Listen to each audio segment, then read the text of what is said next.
Cake বানানো বন্ধ করতে গিয়ে এটা কি হলো, তো এখানে আমি 3টে কেকের অর্ডার পেয়েছিলাম।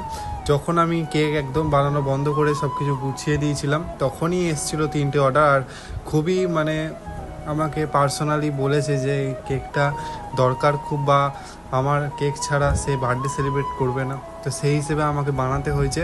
যেহেতু পুজো স্টার্ট হয়ে গেছে আর পুজোর সময় চাইছি সব কিছু মানে একটু পরিষ্কার পরিচ্ছন্নভাবে ঘরগুলো রাখা, আর একটা কেক বানাতে গেলে ঘরে অনেকটাই একটু জিনিসপত্র অগোছালো হয়ে যায়, যার জন্যে আমি ভেবেছিলাম যে এবারে একটু তাড়াতাড়ি সব কেকের জিনিসপত্র সব গুছিয়ে রেখে দেবো।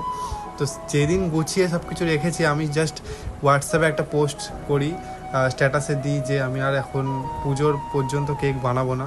সেদিনকেই যেন পরপর 3টে কেকের অর্ডার চলে এলো, আর এমনই মানে কমেন্ট দিল আমাকে যে আমি না চেয়েও আমাকে বানাতে হবে, আর কাউকে না বলাটাও আমার পক্ষে সম্ভব না, তাই চলে এলাম বানাতে। তো এখানে 3টে কেকের মধ্যে ছিল এইটা নেবে আজকে বিকালে, তো আমি সেই হিসেবে এটাকে বানাচ্ছিলাম। আর কেকের বেসগুলো আমি 3টেই রেডি করে নিয়েছিলাম, আর একসাথে 3টের আমি ডেকোরেশন করেছিলাম, তো সেগুলো আমি আপনাদেরকে শেয়ার করব।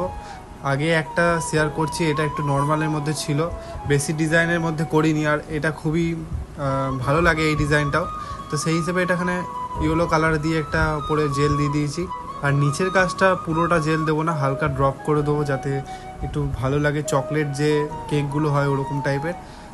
আর চাইবো এই পুজোর সময়টা আর কেকের জন্য অর্ডার না আসে, কারণ এটা একটা সমস্যা, যারা কেক বানায় তারা জানে যে কতটা এটা মানে একটা সমস্যার মধ্যেই থাকে। একটা কেক বানাতে যে কতটা সংঘর্ষ করতে হয় সেটা আমরা নয় ক্যামেরার পেছনেই রাখলাম। যাই হোক, ভিডিওটা এখানেই শেষ করছি। সবাই ভালো থাকবে, সুস্থ থাকবেন, দেখা হবে পরবর্তী একটা ভিডিও, ততক্ষণের জন্য বাই বাই।